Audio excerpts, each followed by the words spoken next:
What's up, guys? I'm Chad Barnes, and welcome to the channel. Here, it's all about real car talk, from simple fixes to smart driving tips and keeping your ride in top shape. If that sounds good to you, go ahead and give the video a thumbs up. Hit that subscribe button, and make sure you watch all the way through. There's a lot of good stuff coming.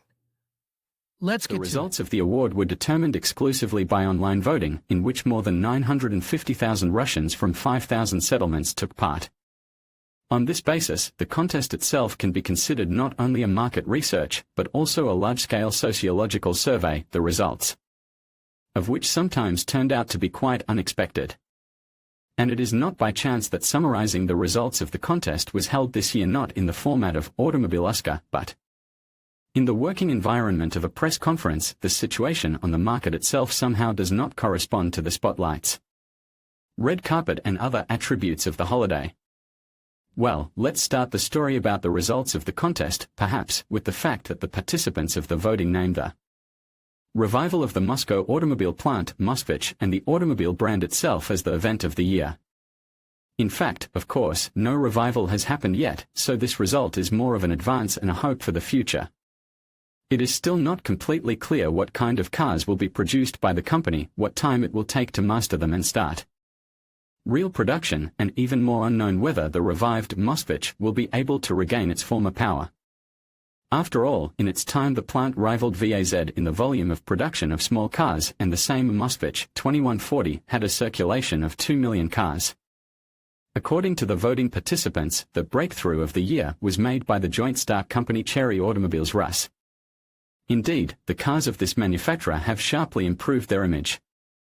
The fact that now Chery Automobiles Rus is not only Chery brand, but also the ambitious Exceed and another equally ambitious brand, Automotive, is on its way. And it is confirmed by the fact that the cars of the concern won in several nominations at once. Chery Tiggo 8 Pro Max was named the best novelty of 2022, ahead of the number of votes and Haval Dargo and related Exceed TXL2 and 0. Sport Edition and Solid Exceed VX became the best model in the category novelty in the premium segment, and its rivals were Audi A5 Coupe and Genesis G7e. In addition, the same Exceed VX was among the 3 finalists in the category heavy SUVs, and although it lost to the Toyota Land Cruiser 300, it beat by the number of votes quite authoritative Kia Mojave, and Chery Tiggo 8 Pro was among the 3 finalists in the category light SUVs in company with Subaru Forester and Kia Sportage. So there is nothing strange in the fact that it was Chery that won the right to be called the most popular Chinese brand. Second place went to Exceed, and only third place to Haval. There are categories that I would call virtual because the voting results in them have nothing to do with either customer demand or the actual availability of cars on the road.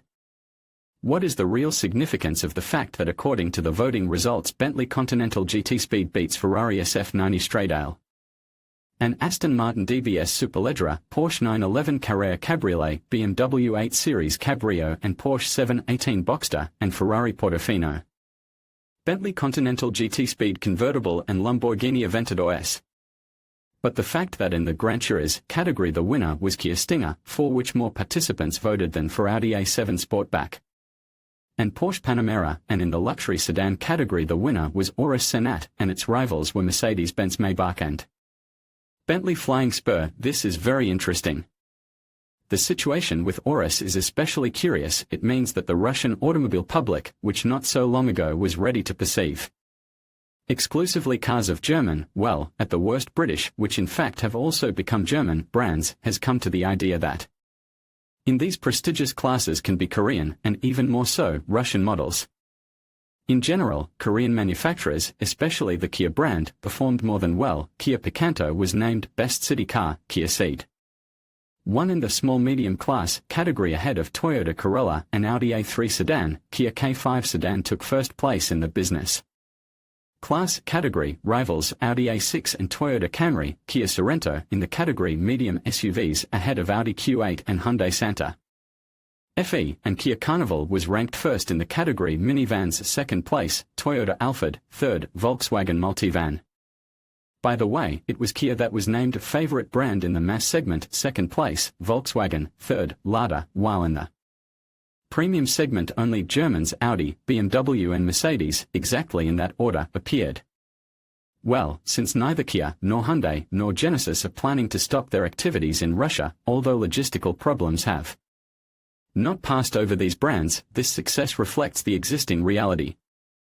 And also the voting results clearly showed the complexity and ambiguity of the position of AvtoVAZ and the Lada brand.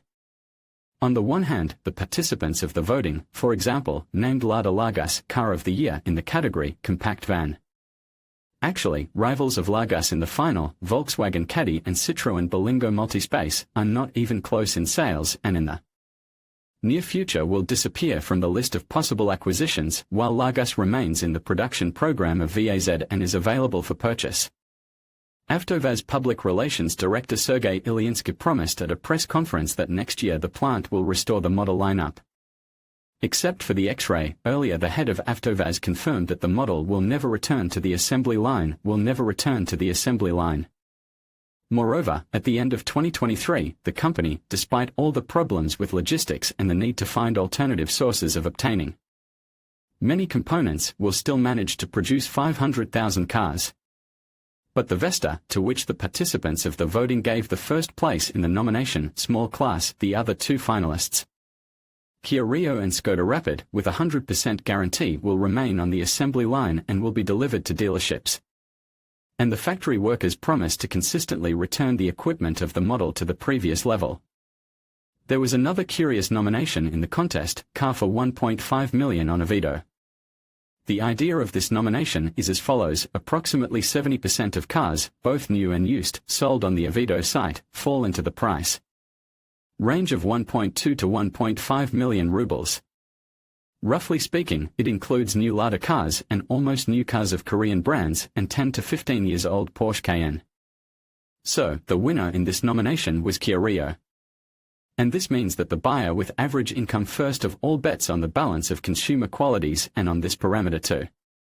Surpass the Korean manufacturers will be able only the Chinese, and even then not immediately. At the same time, there is another point related to the activities of Chinese manufacturers and their activity on the Russian market.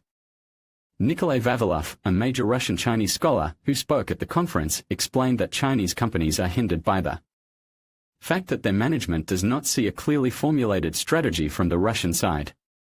In his time, Deng Xiaoping, inviting Western automobile business to China, formulated a strategy as market in exchange for technology. And it is on these principles that all interaction with global automakers is built today. But there is a huge distance between this approach and our SBIK's localization roadmaps and requirements to equip cars with the EIA GLONASS system. Is there such an approach in Russia? Are we ready to offer it to the Chinese? Not yet. Exports from China already take up a large volume. Why should they build factories from us, get involved in complex projects? Believes Nikolay Vavilov, and he has grounds for such statements. Of course, there is the experience of building a huge Haval plant on the territory of the Uzlovaya Industrial Park near Tula, but in this case, too, not everything is so smooth.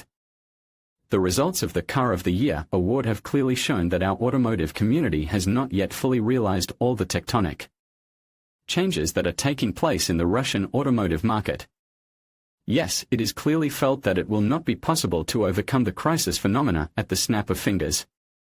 Nevertheless, the real market players are not in a funeral mood, they are ready to work actively, and this inspires hope that Russia will not be completely without wheels.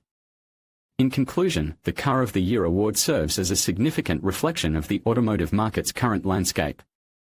By analyzing the winners and trends over the years, we gain valuable insights into consumer preferences, technological advancements, and the industry's response to global challenges. As we look ahead, this award will continue to highlight the innovations and shifts that shape our driving experience, reminding us that the automotive world is ever evolving. Thank you for joining us in exploring this fascinating intersection of recognition and market dynamics.